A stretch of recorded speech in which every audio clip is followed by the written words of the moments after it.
지금 우리 주대표 우리 감사 캠페인 같이 하겠습니다. 감사의 씨를 뿌려 행복의 열매 맺는 교회. 감사의 향기가 되겠습니다. 감사의 꽃을 피우겠습니다. 감사의 열매를 맺겠습니다. 묵상 말씀 고린도전서 15장 19절 세 번 같이 하겠습니다. 만일 그리스도 안에서 우리가 바라는 것이 다만 이 세상의 삶뿐이면 모든 사람 가운데 우리가 더욱 불쌍한 자이리라.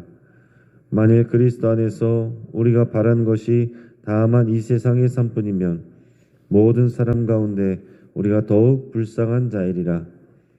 만일 그리스도 안에서 우리가 바라는 것이 다만 이 세상의 삶뿐이면 모든 사람 가운데 우리가 더욱 불쌍한 자이리라. 아멘.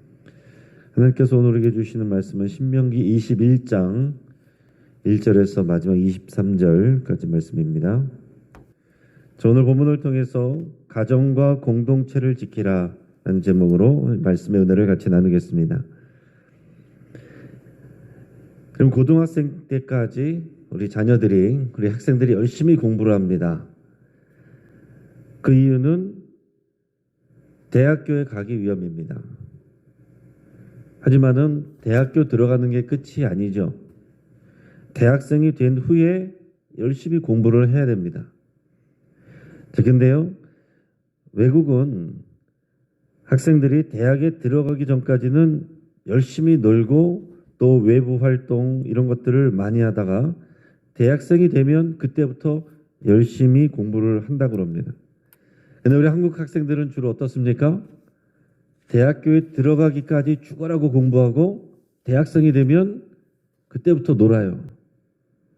공부를 열심히 하는 애들은 전공보다는 다른 공부를 합니다. 취업 준비를 합니다. 여러분, 대학생이 돼서 공부를 하는 게 목표가 아니라 대학교 들어가는 그 자체가, 대학교의 간판을 따는 것 자체가 목표가 되면 이런 일이 발생하게 됩니다. 여러분, 또 우리가 결혼까지의 과정도 중요하지만 결혼 이후의 부부관계를 아름답게 갖고 가는 것이 더 중요합니다. 결혼식을 잘 준비하고 여기까지 오는데 많은 애를 쏟아놓고 나서 결혼한 후에 부부로서 어떻게 살아가야 되는지에 대해서 성숙해지지 않으면 그 가정을 이뤄갈 수가 없는 거죠. 자, 결혼을 어떻게 잘하느냐보다 부부로서 어떻게 살아가느냐, 그 이후가 더 중요한 겁니다. 여러분, 이스라엘 백성들도 마찬가지였습니다. 출애굽이 전부가 아니에요. 출애굽 자체가 목적이 아닙니다. 출애굽은 다른 목적을 향해서 하는 것입니다. 그렇다라고 가나안 땅에 입성하는 게 끝이 아닙니다. 가나안 땅에 들어가면 그냥 저절로 되는 게 아니에요. 믿음으로 들어가서 하나님의 말씀대로 그 땅에 있는 거주민들과 싸워서 전쟁하여 승리해야 되고 그들을 쫓아내야 됩니다. 그러나 가나안 땅에 정착한 그 자체가 끝은 아닙니다. 가나안 땅에 정착해서 거룩한 하나님 나라 백성으로 살아가는 것, 이게 중요한 것입니다. 자, 출애굽한 것, 광야에서 40년 동안 하나님께서 훈련시키신 것, 율법 말씀을 주시고 언약을 맺은 것, 가나안 땅에 들어가는데 하나님께서 함께 하신다고 약속하시고 이기게 하시고 하나님께서 은혜를 주시는 것, 이 모든 일들은 가나안 땅에 들어가서 약속의 땅에서 하나님 나라 백성으로 어떻게 살아갈 것인가, 여기에 방점이 있는 것이고 이게 중요하다는 얘기입니다. 그래서 모세는 지금 약속의 땅으로 들어가려고 준비하고 있는 이 출애굽 2세대들에게 전쟁에 대한 것만 말씀한 게 아니라 그 이후에 들어가서 정착하여 살아갈 때에 일어나는 일들에 대해서 여러 가지 규정을 정해주고 있습니다. 근데 그 여러 가지 규정들이 나오는데 곰곰이 잘 보면 그것은 결국 가정에 대한 내용들이고, 오늘 본문에 나오는 것들이 가정들에 대한 질서에 대한 내용이고, 그 가정에 대한 질서는 결국 공동체의 질서를 지키는 내용으로 연결되는 겁니다. 그래서 하나님은 출애굽도 시키고 광야에서 훈련도 시키고 때로는 기적도 베풀어 주시고 때로는 침묵도 하시고 때로는 혼내시기도 하고 이 모든 일들이 약속의 땅에서 하나님의 나라를 세워가고 하나님 나라를 세워간다는 것은 가정과 공동체를 건강하게 세워가는 데 있다. 그게 내용이다라는 얘기입니다. 오늘 저와 여러분들이 나와서 오늘 새벽 기도하고 은혜 받는 게 끝이 아니라 여러분들의 삶의 자리로 들어가서 여러분들의 가정과 여러분들의 또한 이 공동체와 여러분들의 삶의 자리를 하나님의 거룩한 나라로 만들어가는 것, 여기에 하나님의 귀한 뜻이 있는 겁니다. 부활절이 지나서 끝난 것이 아니고 그 부활 소망, 그 생명, 그 은혜와 능력 주신 것은 우리에게 그 일을 하라고 하나님 나라 백성으로 그 공동체를 세워가라고 주신 거다라는 것이죠. 이런 것들이 모든 것이 다 연결이 되어서 우리에게 이해가 되고 또 우리가 순종이 될 때 우리가 하나님 앞에 신앙생활하는 것이 성숙해지는 것이고 건강해지는 겁니다. 자, 오늘 본문에 보면 여러 가지 다양한 내용들이 나오는데요. 그래서 그것을 제가 말씀을 간단히 좀 설명을 드립니다. 자, 1절에서 9절까지는 읽지는 않겠습니다. 범인을 모르는 피살자가 발견됐을 경우를 얘기를 하고 있어요. 자, 이제 들어가서 살다가 보면 사건 사고도 일어날 수 있잖아요. 자, 근데 들판에서 피살된 시체가 어느 날 발견됩니다. 근데 누가 죽였는지 아무도 알 수가 없어요. 이럴 때 이것을 어떻게 처리할 것이냐, 이것에 대해서 말합니다. 이것은 명백한 범죄입니다. 자연사가 아니고 누군가에게 피살됐을 경우를 말하는 거예요. 근데 문제는 뭐냐면 누가 죽였는지 알 수가 없습니다. 이것은 분명한 중요한 범죄인데 이런 범죄는 하나님이 주신 땅을 더럽히게 되는 겁니다. 여러분, 하나님은 하나님의 백성들에게 땅을 주셨고 그 땅을 거룩하게 하셨습니다. 하나님의 백성이 하나님의 말씀대로 살면 그 땅이 거룩해지는 것이고요. 그 땅에서 들어가서 살아갈 때 죄를 범하면 그 땅이 더럽혀지는 거예요. 하나님은 그 땅을 거룩하게 하시고 그 백성들을 거룩해 하시고 그 나라를 거룩해 하시는데 누군가 살인당했다. 이것은 중차대한 범죄입니다. 땅이 더럽혀지게 돼 있어요. 그럼 이것을 빨리 처리를 해야 됩니다. 그럼 어떻게 하면 되느냐? 전체 백성의 대표들인 장로들과 재판장들이 나가서 조사를 합니다. 피살된 시신이 있어요. 그럼 뭘 조사를 하느냐? 지금 그 범인을 찾을 수는 없습니다. 범인을 찾으려고 그러는 게 아니고 어떻게 처리하느냐, 이게 문제인데 이 피살된 시신이 있는 곳에서 주변에 이제 성읍들을 거리를 재봅니다. 그래가지고 가장 가까운 성읍, 그 성읍에 있는 장로들이 책임을 지는 거예요.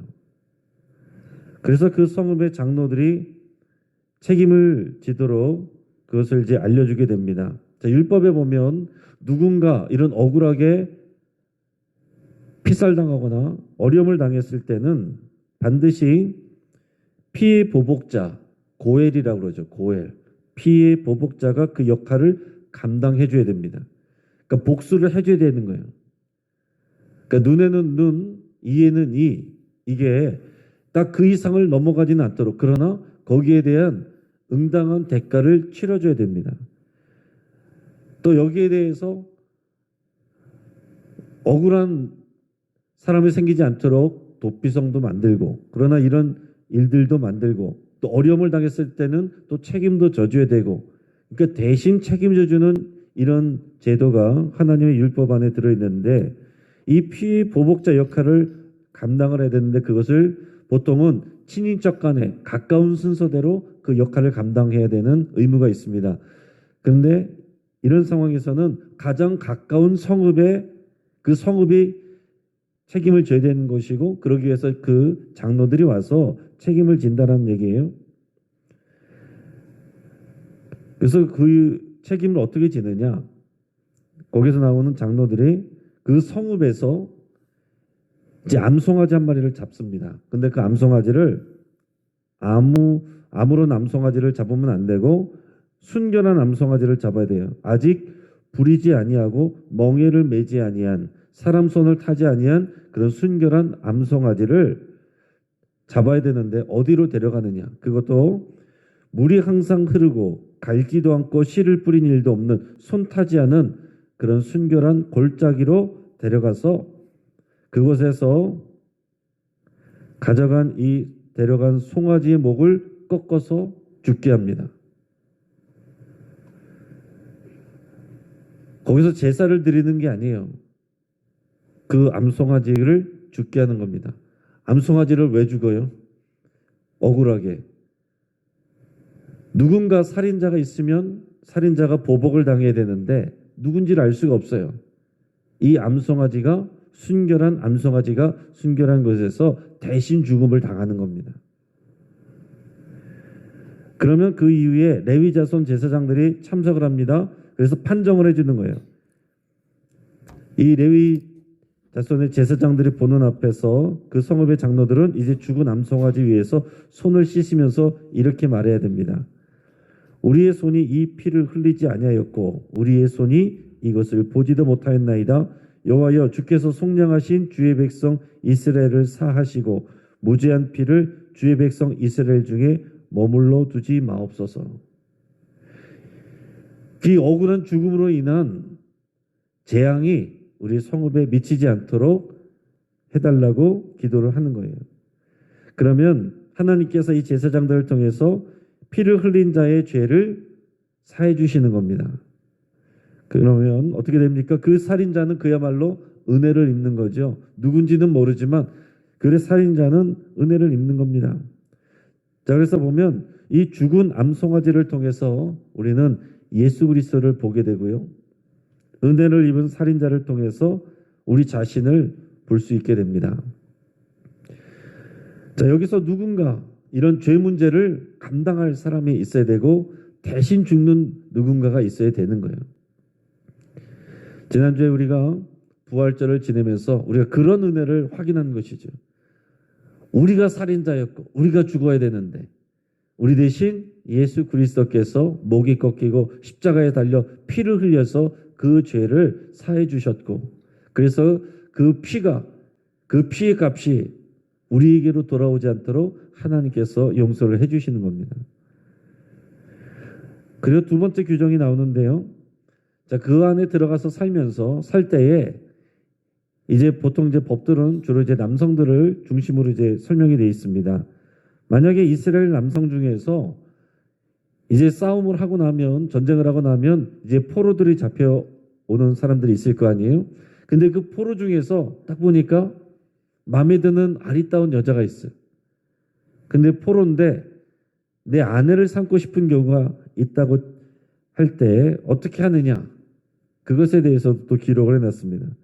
그러면 그 남자는 그녀를 이제 자신의 집으로 데려갈 수 있어요. 포로 여성을 자신의 집으로 데려갑니다.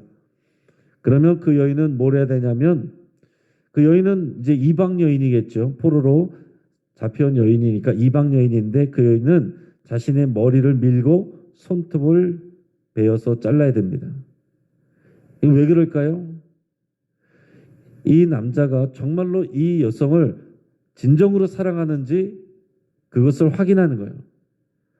자, 여성에게 있어서 머리와 손톱은 아름답게 꾸미는 그런 장치잖아요. 근데 그 아름다운 머리를 짧게 밀어버리고 손톱을 베어버리고 여성적인 성적인 매력이 떨어지는 거예요. 그럼에도 불구하고 사랑하고 결혼하겠는지를 확인을 하는 겁니다. 자, 이것은 단지 성욕 때문에 포로된 여인을 성노르게로 삼지 않도록 보호하기 위한 조치인 거죠. 그 후에 여성이 포로의 의복을 벗게 합니다. 이제 포로가 아닌 아내가 되는 거예요. 그리고 그 여성이 자신의 부모를 위해서 한 달 동안 애곡하도록 허락해 줍니다. 이제 자신의 가정과 민족을 떠나야 되기 때문에 이제 마음의 정리를 할 수 있도록 배려하는 행위예요. 그리고 그 이후로 두 사람은 부부가 될 수 있습니다. 그런데 만약에 결혼 이후에 남성이 그녀를 기뻐하지 않는다면 아내를 가고 싶은 곳으로 마음대로 가도록 허락해야 된다 이렇게 기록하고 있어요. 자기 민족으로 돌아갈 수 있도록 자기 집으로 돌아갈 수 있도록 허락해 준다는 거예요. 근데 그때 너 원래 포로였으니까 내가 처리할 거야. 돈을 받고 다른 사람한테 팔면 안 된다. 이렇게 규정해 냈습니다. 아내를 삼았기 때문에 그 여인은 이제 포로가 아닙니다. 자, 이런 내용은 율법이 증거하는 이런 인도주의적인 면모를 우리가 보여준다고 할 수가 있습니다. 자, 또 하나는 이 장자의 상속에 대한 내용이 나오는데요. 또 이것도 좀 재밌습니다. 자, 어떤 이스라엘 사람이 두 아내를 뒀습니다. 자, 이제 고대 시대이기 때문에 이제 아내를 두 명 둘 수가 있는 거죠. 근데 남자가 한 사람은 사랑하고 한 사람은 미워해요. 근데 둘 다 아들을 낳았어요. 아들을 낳았는데 내가 미워하는 여자의 아들이 장자에 먼저 태어났습니다. 그러면 율법에 의하면 장자는 다른 형제들보다 2배를 받게 돼 있거든요. 근데 사람 마음이 어떻겠습니까? 아, 이왕이면은 내가 예뻐하는 아내의 아들을 장자로 삼고 싶을 거 아니에요. 그러나 그렇게 바꿀 수 없다라고 규정을 여기다 해놓은 겁니다. 그렇게 하면 안 된다. 왜냐하면 가정의 질서가 파괴되는 거예요. 내가 미워하는 여자의 아내의 아들이 장자면 그의 권한을 보장해줘야 된다라는 얘기입니다. 그래서 가정의 진정한 가장, 그것은 하나님이시라는 것을 고백하게 하는 것입니다. 자기 마음대로 할 수가 있는 게 아니에요. 여러분, 야곱이 라헬의 소생 요셉을 편애했다가 험악한 세월을 보낸 그런 이야기를 우리가 앞에서 보고 알고 있습니다. 그렇게 해서 살 수는 있지만 하나님께서 훈련시키십니다. 가정의 질서가 흐트러지는 거잖아요. 그가 하나님의 은혜를 사모하는 것은 하나님께서 기억하시고 복 주셨지만 또 가정을 질서를 깨뜨리고 또 장자보다는 내가 사랑했던 여인의 아들만 편애했더니 거기에 대한 또 값을 치르게 되는 겁니다. 여러분, 우리의 가정도 내가 주인이 아니에요. 내 마음대로 하는 게 아닙니다. 하나님이 주신 가정이고 하나님께서 맡겨주신 내가 청지기로서 감당해야 될 그런 사람들입니다. 그러니까 하나님의 질서로 하나님의 눈으로 대해야 되는 것입니다. 그 다음에 18절에서 20절에는 패역한 아들에 대한 내용이 나와요. 이게 조금 충격적인 내용인데 어떤 사람에게 아들이 있습니다. 그런데 이 아들이 아주 못돼 먹었습니다. 성경에서 뭐라고 표현하냐면 완악하고 패역한 아들이라고 이렇게 표현하고 있어요. 그래서 어느 정도냐면 이제 부모를 무시하고 거역하고 또 함부로 대하고 이제 학대하는 그런 아주 못된 페류나입니다. 늘 항상 술에 쩔어 있고 이런 아들이에요. 그래서 도저히 부모의 말을 순종하지 않습니다. 부모가 그래서 징계를 했는데도 따르지 않습니다. 그럴 경우에 그의 부모가 아들을 데리고 성문으로 데려가서 성읍 장로들에게 나갑니다. 보통 이제 성문에서 이제 이런 재판들이 이루어지기 때문에 성문으로 데려가서 성읍 장로들에게 데리고 나가요. 그리고 이렇게 말합니다. 성읍 장로들에게 뭐라고 말하냐면 우리의 이 자식은 완악하고 패역하여 우리 말을 듣지 아니하고 방탕하며 술에 잠긴 자라. 이렇게 얘기를 합니다. 그러면 성읍의 모든 사람들이 그 다음에 어떻게 하느냐. 이 패역한 아들을 돌로 쳐 죽여야 됩니다. 충격적인 내용이지만 이런 내용이 오늘 신명기에 담겨져 있어요. 우리가 생각해야 될 것은 과연 이런 일들이 일어났을지는 사실은 좀 의문입니다. 그러나 이런 내용을 통해서 우리가 알아야 될 것은 뭡니까? 그렇게까지 해야 되는가? 이 가정의 이야기를 가지고 와서 사람들에게 알리고 돌에 맞아 죽게 할 부모가 사실은 어디 있겠어요. 그러나 여기서 이러한 규정이 우리에게 가르쳐주는 것은 뭡니까? 가정이 건강해야 되는데 그 가정의 건강함이 곧 공동체의 건강함과 연결된다는 거예요. 가정에 이런 페류나들이 생겨나게 되면 이 가정만의 문제가 아닌 것입니다. 그 공동체에게 영향을 미치기 때문에 그 공동체원들이 그 성읍의 사람들이 처벌을 하라라는 얘기예요. 여러분, 자녀도 소중하지만 이 제사장 나라 공동체를 지키는 것이 더 소중하다라는 얘기입니다. 여러분, 오늘날은 공동체보다 내 가정이 더 중요하고 내 새끼가 중요한데, 여러분, 그러나 하나님의 이런 하나님 나라의 규정과 이런 원리들을 여러분 깊이 생각할 수 있길 바랍니다. 그냥 내 새끼가 아니에요. 내 새끼 잘 안 되면은 교회도 싫고 하나님도 싫고 이런 거 올바른 신앙이 아닙니다. 하나님 안에서, 교회 안에, 공동체 안에, 질서 안에서 우리의 자녀들이 건강하게 자라가야 되는 거예요. 우리가 지난 주일에 세례식도 있었는데, 우리 세례를 받는 자녀들도 그냥 그 집의 문제가 아닙니다. 그 집의 경사가 아니라 회중들이 같이 선서를 하잖아요. 같이 책임을 지는 겁니다. 이 가정과 공동체, 작게는 우리 교회 공동체, 이 교회 공동체가 크게는 이제 하나님의 나라를 만들어 가는 거죠. 그리고 나서 22절, 23절에는 또 다른 추가 규정이 나오는데, 22절, 23절을 우리 같이 읽겠습니다. 사람이 만일 죽을 죄를 범함으로 네가 그를 죽여 나무 위에 달거든 그 시체를 나무 위에 밤새도록 두지 말고 그날에 장사하여 네 하나님 여호와께서 네게 기업으로 주시는 땅을 더럽히지 말라. 나무에 달린 자는 하나님께 저주를 받았음이니라. 아멘. 자, 오늘 이 규정은 유대인들이 예수님을 잘 받아들이지 않는 그런 근거가 되는 구절입니다. 왜요? 이 규정에 의하면 나무에 달린 자마다, 죽은 자는, 나무에 달려 죽은 자는 하나님께 저주를 받은 자로 적혀 있어요. 근데 예수님은 나무로 된 십자가에 달려 죽으셨습니다. 자, 이 예수님이 하나님의 아들이라고 전했을 때 이 말씀을 잘 기억하고 있는 유대인들의 입장에서는 말이 안 되는 거예요. 하나님은 그것은 하나님의 저주를 받은 죄인이라고 생각을 하는데 어떻게 그가 메시아가 되고 그리스도가 될 수 있느냐? 말이 안 된다. 받아들이지 않는 겁니다. 그러나 예수님이 그 나무 십자가에서 하나님의 저주를 받은 겁니까? 그럼 맞습니다. 하나님의 저주를 받은 거예요.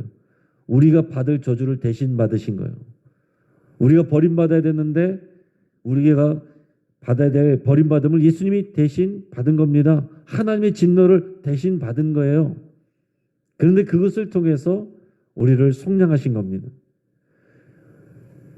지금도 유대인들은 이것을 이해를 하지 못하고 있습니다. 그래서 새로운 메시아를 기다리고 있어요. 그러나 우리는 알고 있습니다.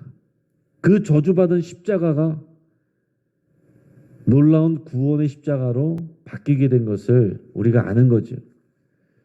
그래서 지금도 유대인들이 바라볼 때 교회들이 이런 십자가를 걸어놓고서 그 앞에서 예배하고 기도하는 거 이상한 일입니다. 그러나 우리는 저주받은 십자가가 우리에게 대속의 피가 되고 우리를 구원한 놀라운 하나님의 은혜라는 것을 알기 때문에 감사할 수가 있는 거죠. 내가 구원받은 것으로 끝난 것이 아니고 이 하나님의 은혜가 우리의 가정을 구원하고 우리의 공동체를 건강하게 세워가는 데 하나님의 방점이 찍혀 있고 거기에 하나님의 목적이 있다는 것을 여러분 꼭 기억하시길 바랍니다. 그래서 오늘 우리가 기도할 때도 우리가 신앙생활할 때도 내일은 내가 알아서 한다. 이게 아니에요. 우리 가정의 일들이 교회 공동체 안에서 그 질서 안에서 영향을 받아야 됩니다. 그래서 우리가 주주클럽을 하고 우리 가정이 세워져야 되는 것을, 믿음으로 세워져야 되는 것을 강조하는 것은 그냥 하는 게 아닙니다. 이런 하나님의 주신 원리 안에서 그것에 우리가 순종을 하는 거예요. 저도 가장 무기력하게 느껴질 때가 언제냐면 교회에서 목회를 하는데 각 가정에서의 여러 가지 어려운 일들이 일어납니다. 그런데 그런 일들에 대해서 전혀 영향력이 미쳐지지 않고 그냥 각자 알아서 해결하고 문제는 계속 일어나고 교회 공동체 안에서 그것은 그냥 없는 것처럼 쉬쉬하면서 일어나고 그럴 때에 목회자로서 무기력한 생각이 들 때가 있습니다.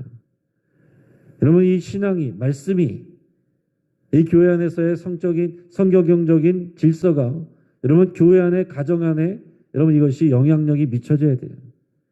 선포되는 말씀이 여러분의 말씀 안에 새겨져서 여러분 가정 안에 적용되도록 여러분들이 그런 하나님의 말씀의 전달자가 되고 청지기가 되어야 되는 것입니다. 자, 오늘 이 말씀을 통해서 우리 하나님께서는 우리의 가정과 공동체를 건강하게 세워가고 하나님의 거룩한 나라로 세워가기를 원하신다는 것을 마음에 새기시고 그 일을 감당하시기를 주의 이름으로 축복합니다. 이제 함께 기도할 때 말씀을 붙잡고 기도하겠습니다. 하나님께서 나에게 맡겨주신 우리의 가족들, 또 이 교회의 성도님들, 구역원들, 또 삶의 자리에서 만난 우리 직장 동료들, 이웃들, 상사와 후배들까지 우리가 주님의 마음으로 대하고 섬기기로 여러분 결단할 수 있길 바랍니다. 나와 상관이 없는 사람들이 아니에요. 하나님께서 맡겨주신 사람들입니다. 이 믿음이 있어야 돼요. 그래야 우리가 신앙생활을 하는 것입니다.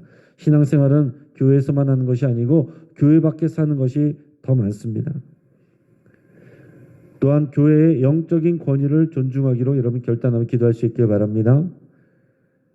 또한 우리 가정의 주인이 내가 아니라 우리 하나님이신 것을 여러분 고백하고 기도할 수 있길 바랍니다. 우리 환우들과 여러분의 치유를 위해서 기도하시고 오늘 있을 늘 푸른 어른대학 갈레리 전도대 수요 예배와 오늘부터 시작되는 예수 제자 훈련 위해서 우리 합심해서 함께 기도하겠습니다. 그리고 우리 선교를 위해서 우리 베트남 안성호 선교사님, 모리타니아 공경숙 선교사님, 우간다 김무열 선교사님, 미국 원주민 사회 이영호 선교사님, 인도네시아 윤용호 선교사님, 프랑스의 이기정 선교사님, 태국의 신재희 선교사님, 남아프리카 공화국의 이민모 선교사님, 러시아의 박철주 선교사님, 러시아의 발레프 안드레이 목사님까지 우리 합심해서 위해서 함께 기도하겠습니다. 우리 말씀을 붙잡고 환우들과 오늘 행사와 선교를 위해서 기도할 때 우리 주여 한번 부르짖고 합심해서 함께 기도하겠습니다. 주여